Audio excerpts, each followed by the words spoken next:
Hello दोस्तों, teaching for you में आपका स्वागत है। आइए देखते हैं आज की class DElEd fourth semester science subject के कुछ अति लघुत्तरीय प्रश्न। ये क्वेश्चन में अति महत्वपूर्ण प्रश्न हैं जिससे इनका मार्क्स एक एक नंबर का आता है। देखते हैं कैसे इनको हमें करना है और क्या क्या क्वेश्चन मोस्ट इम्पोर्टेंट हो सकते हैं। देखते हैं पहला क्वेश्चन क्या कह रहा है। पृथ्वी का उत्पत्ति काल कब माना जाता है? कब मानते हैं?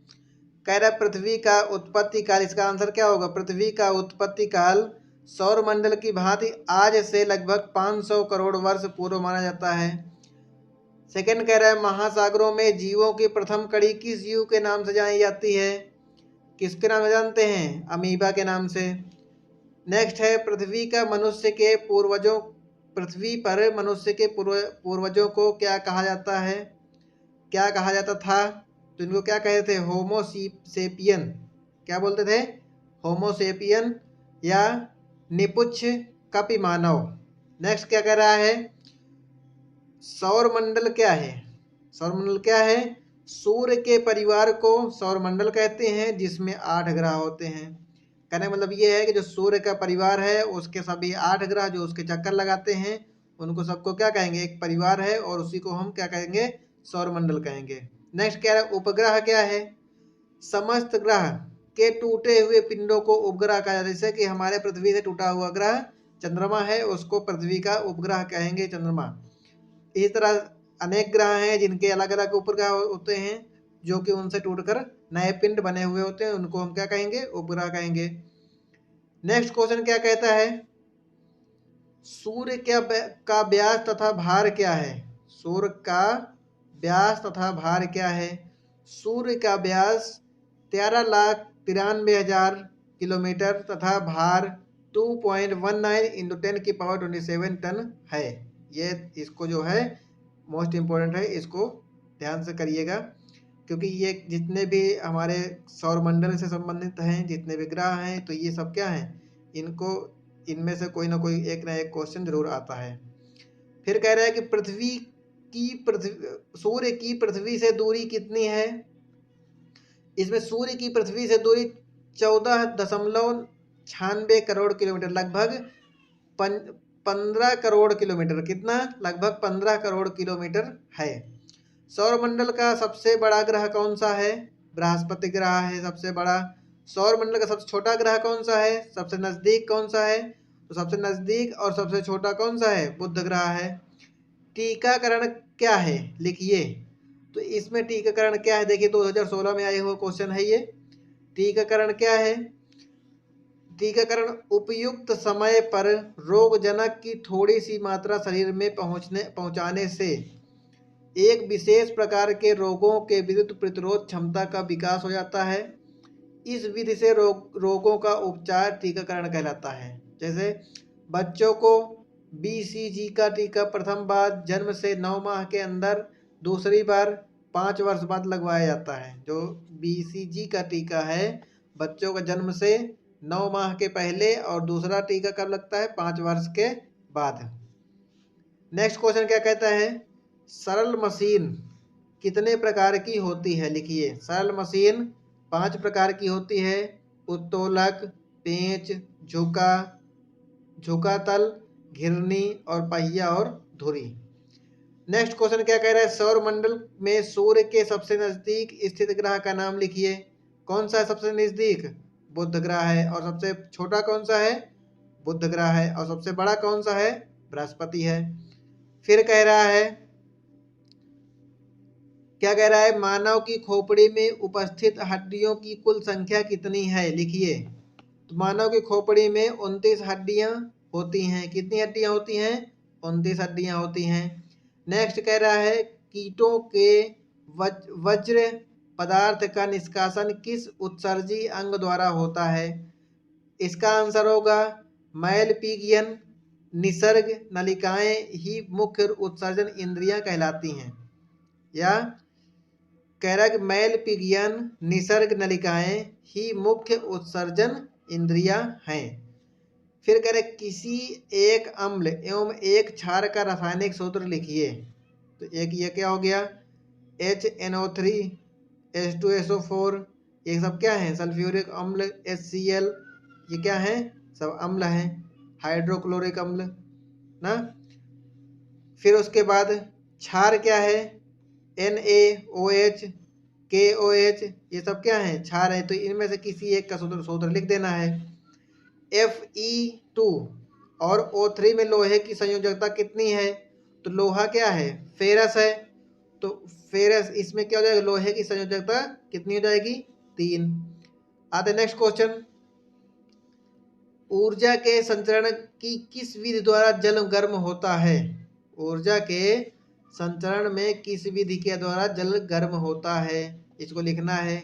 तो कौन सी विधि है, संवहन, कौन सी, संवहन।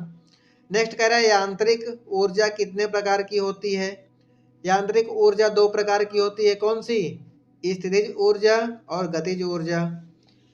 फिर कह रहा है पृथ्वी का उपग्रह कौन है, चंद्रमा पृथ्वी का उपग्रह है। नेक्स्ट कह रहा है आकाश गंगा क्या है, क्या है, आकाश गंगा।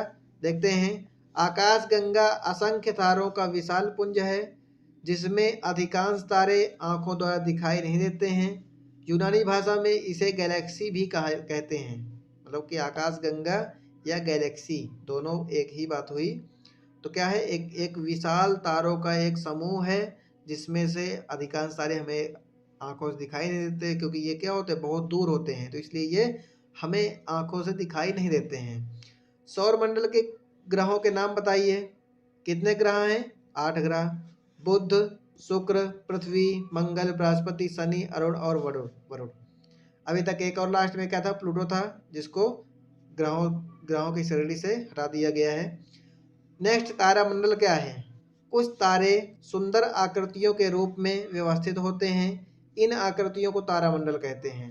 नेक्स्ट क्या कह रहा है, आकाशगंगा के तारामंडलों के नाम बताओ, कौन कौन से हैं आकाशगंगा के तारामंडल, वृश्चिक, ओरियन, सप्तर्षि और कृतिका, ये सब क्या हैं, आकाशगंगा के तारामंडल हैं। फिर क्या है नेक्स्ट, छाया क्या है, छाया किसे कहते हैं, तो जब किसी अपारदर्शी वस्तु को प्रकाश जाने वाले मार्ग में रख देते हैं तो वस्तु प्रकाश के आर पार होने से रोक देती है, जिससे वस्तु के दूसरी ओर प्रकाशहीन क्षेत्र बन जाता है। तो इस प्रकाशहीन क्षेत्र को वस्तु की छाया कहते हैं। जैसे मान लो इधर सूर्य है या कोई लाइट है, लाइट लगा दिया गया है, तो इसकी जो रोशनी आएगी, यहाँ कोई ऑब्जेक्ट हम रख देंगे तो यहाँ पे एक छाया बनेगी, तो इसको हम क्या कहेंगे, छाया, मतलब प्रतिबिंब जिसको कहेंगे। फिर क्या है, सूर्य ग्रहण कैसे होता है, अमावस्या के दिन सूर्य और पृथ्वी के बीच चंद्रमा आ जाता है।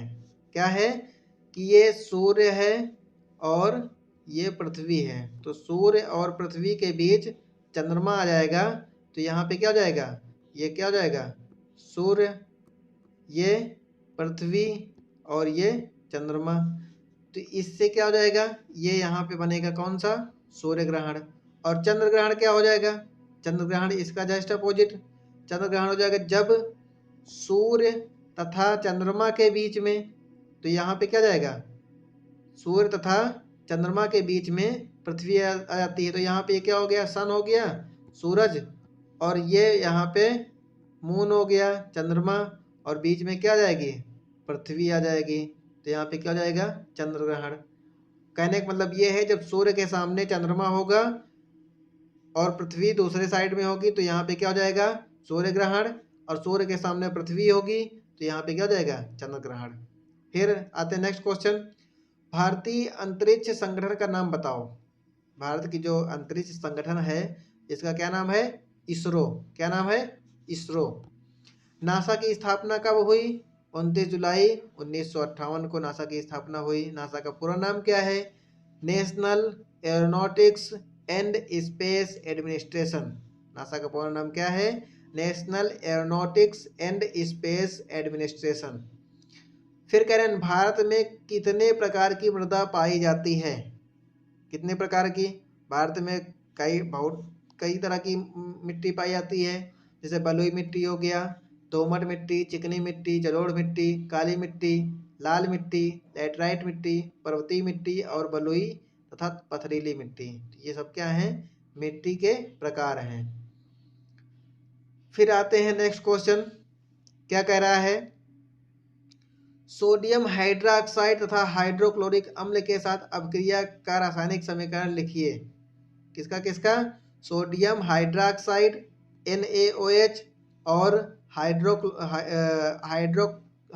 हाइड्रोक्लोरिक अम्ल।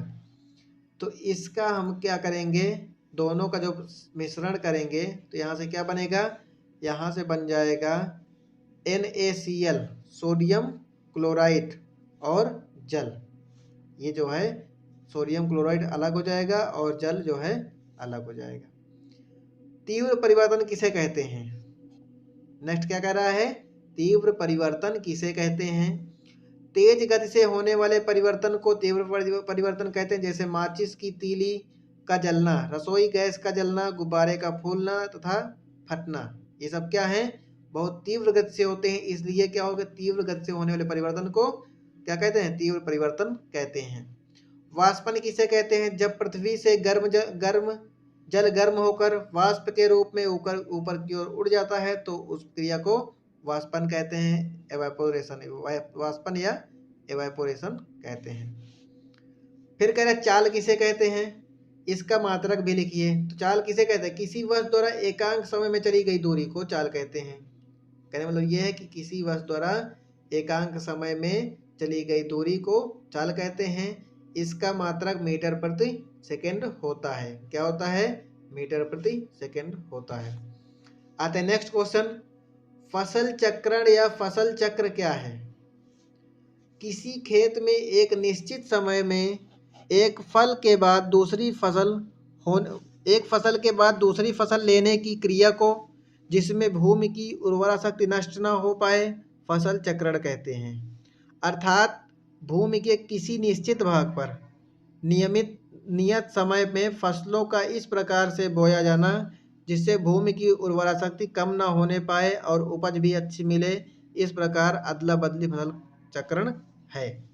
कहने मतलब ये है, जैसे कि मान लो लीजिए हम अपने खेतों में जैसे गेहूं लगाते हैं तो उसके बाद दलहन चीज़ें बोते हैं, मतलब हमेशा एक ही चीज़ को नहीं बोते रहें। जैसे कि मान लीजिए गेहूं, धान, मक्का, ये अब क्या है, हर साल एक ही चीज़ बोते रहेंगे तो उसकी उर्वरा शक्ति क्या हो जाएगी, कमज़ोर हो जाएगी।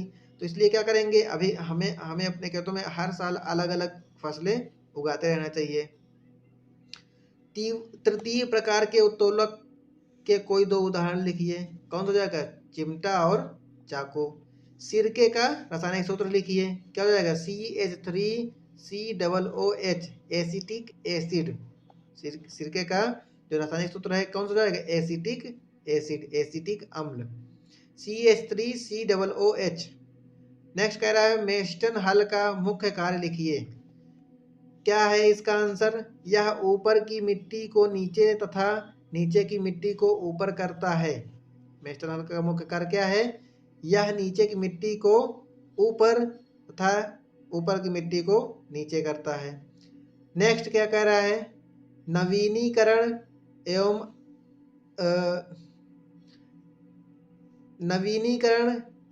अनवीनीकरणीय संपदा में मुख्य अंतर लिखिए।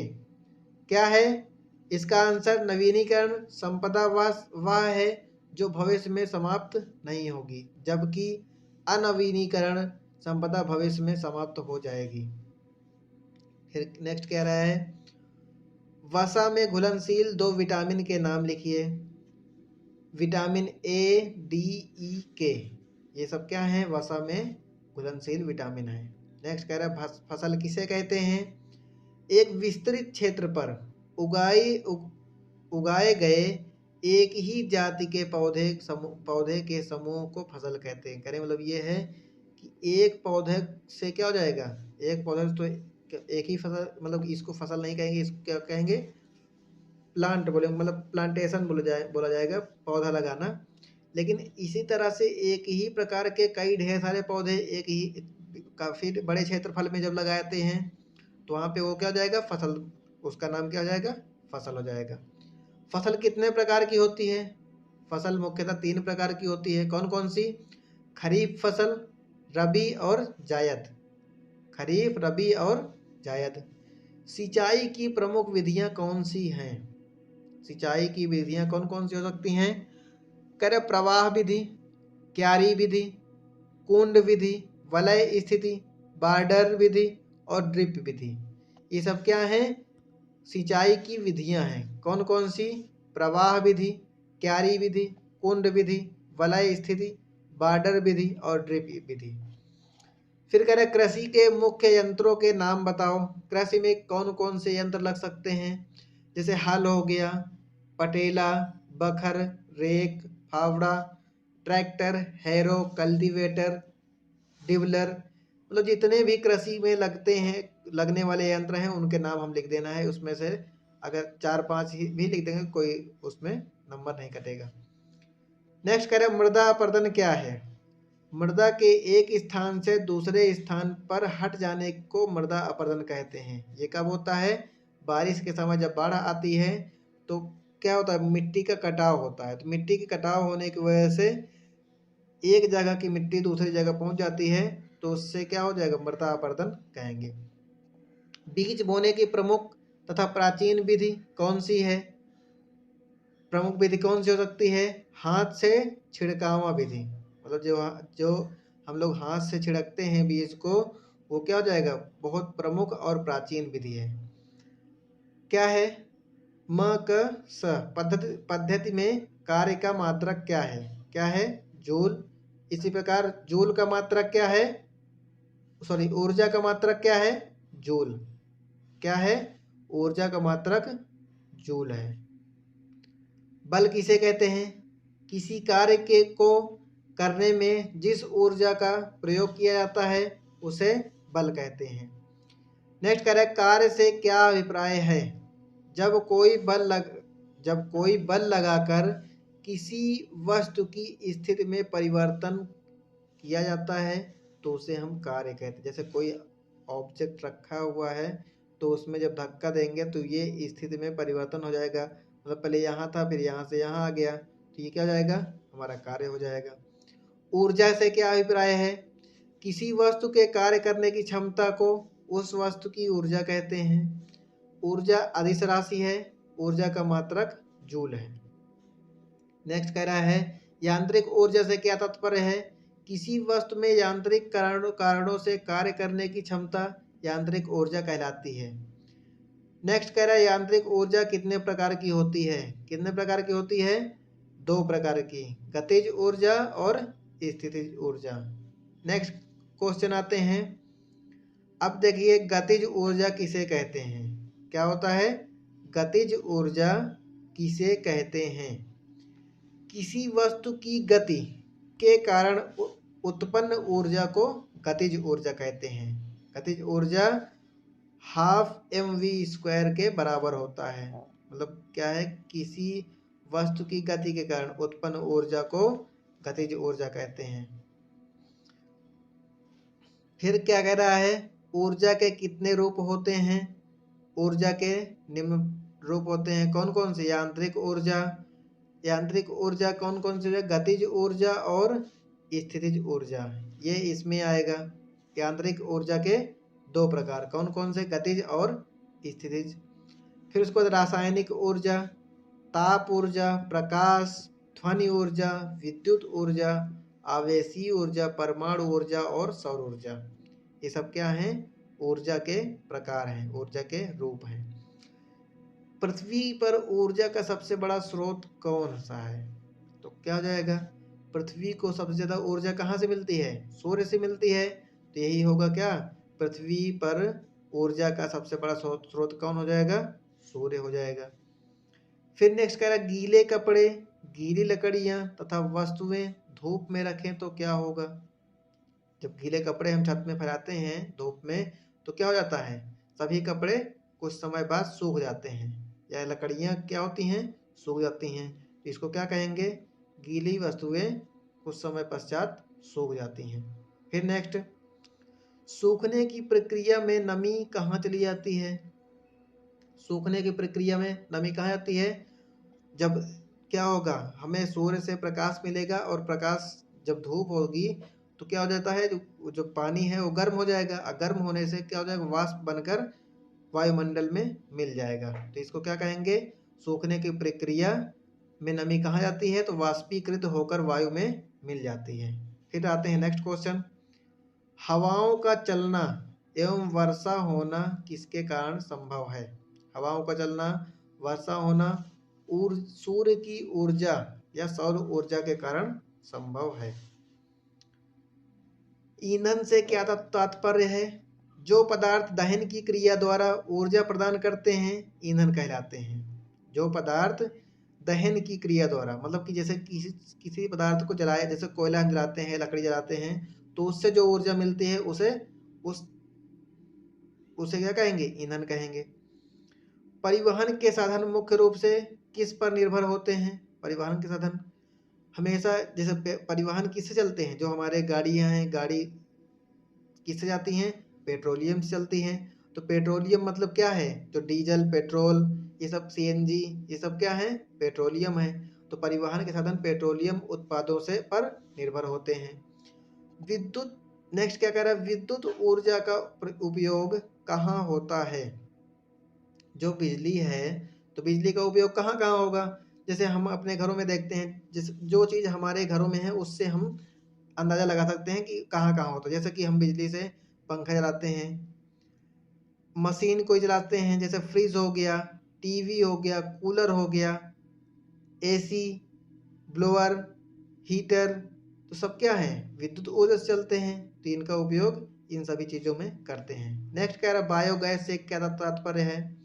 बायोगैस गोबर गैस प्लांट से उत्पन्न गैस बायोगैस कहलाती है। गोबर गैस प्लांट से जो गैस उत्पन्न होती है उसे हम बायोगैस कहते हैं। ऊर्जा के सीमित स्रोत अमानवीकरण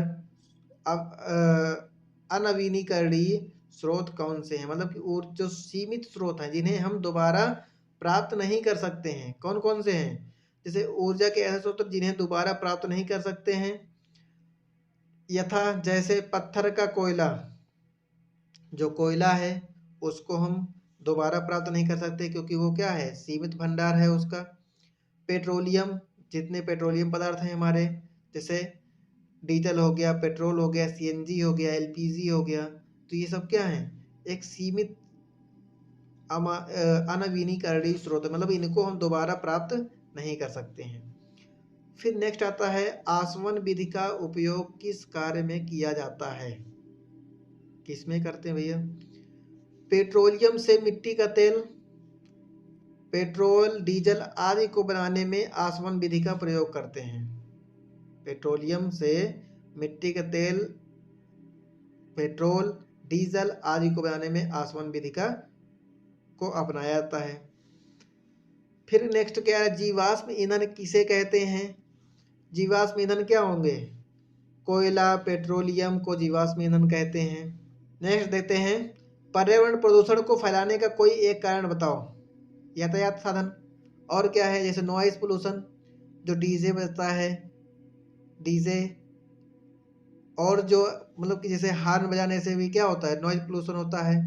तो ये सब क्या है, पर्यावरण को प्रदूषण करने का एक कारण है, कोई भी एक कारण इसमें हम लिख सकते हैं। पर्यावरण प्रदूषण को रोकने प्रकारों का उल्लेख कीजिए। पर्यावरण के प्रकार प्रदूषण के निम्न प्रकार हैं, कौन कौन से, वायु प्रदूषण, जल प्रदूषण, ध्वनि प्रदूषण और मृदा प्रदूषण।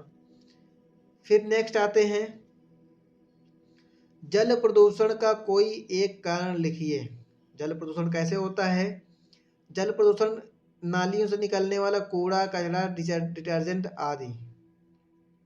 कैसे होता है, जैसे हम लोग नाली में कूड़ा है, कचरा फेंक दिया जाता है, डिटर्जेंट जो हम क्या करते हैं, कपड़े धुलते हैं तो उससे जो सर्फ यूज करते हैं तो उससे भी क्या होता है, जल प्रदूषण होता है। नेक्स्ट कह रहा है प्राकृतिक आपदाएं क्या हैं, समझाइए। प्राकृतिक आपदाएं विभिन्न प्राकृतिक शक्तियों के कारण उत्पन्न होती हैं।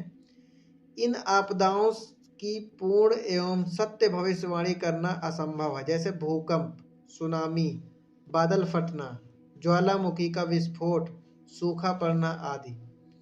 जो प्राकृतिक आपदाएं हैं इनको हम पहले से अंदाजा नहीं लगा सकते कि ये कब आएंगी, ये किसी भी समय आ सकती है। जैसे भूकंप है, भूकंप किसी भी समय, सुनामी हो गया, बादल फटना हो गया, ज्वालामुखी विस्फोट, ये सब क्या हैं? ये प्राकृतिक आपदाएं हैं, ये कभी भी किसी भी समय आ सकती हैं। मिट्टी पलट हल किस प्रकार का कुंड काटता है? मिट्टी पलट हल किस प्रकार का कुंड काटता है? आयताकार। कैसा? आयताकार। ईंधन को परिभाषित कीजिए। ईंधन किसे कहते हैं? परिभाषित करना है। ईंधन ऐसा ज्वलनशील पदार्थ है जिसका उपयोग ऊष्मा प्राप्त करने के लिए किया जाता है। इसकी निम्न प्रकार की अवस्थाएं होती हैं। कौन से? ठोस ईंधन, द्रव ईंधन और गैसीय ईंधन। ठोस ईंधन में क्या हो जाएगा? जैसे हमारी लकड़ी हो गई। द्रव में पेट्रोलियम, जो पेट्रोल डीजल हो गए, केरोसिन हो गया। और गैसीय ईंधन में क्या हो जाएगा? हमारे सीएनजी और एलपीजी। आते हैं नेक्स्ट क्वेश्चन। प्रकाश संश्लेषण क्रिया को दर्शाने हेतु केवल रासायनिक समीकरण लिखिए। तो प्रकाश संश्लेषण का रासायनिक सूत्र क्या होता है?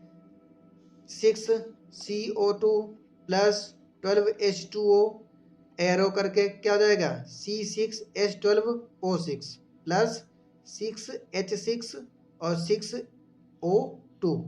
ये क्या है? ये प्रकाश संश्लेषण का सूत्र है, मोस्ट इम्पोर्टेंट।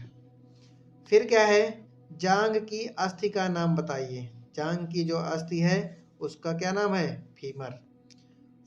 नेक्स्ट कह रहा है 4Na+O2 समीकरण को पूरा करिए। तो ये 4Na+O2 को जब हम समीकरण में पूरा करेंगे तो कैसे बनेगा? 2Na2O, क्योंकि 2 और 2 ये इसका जो है समीकरण को पूरा कर रहे हैं। आते हैं नेक्स्ट क्वेश्चन। किसी परमाणु को दर्शाने के लिए पदार्थ, परमाणु संख्या, द्रव्यमान संख्या तथा तत्व का प्रतीक प्रदर्शित करने के लिए निर्धारित तरीके को लिखिए। क्या है इसका आंसर? लास्ट क्वेश्चन है, तो इसका आंसर क्या हो जाएगा? x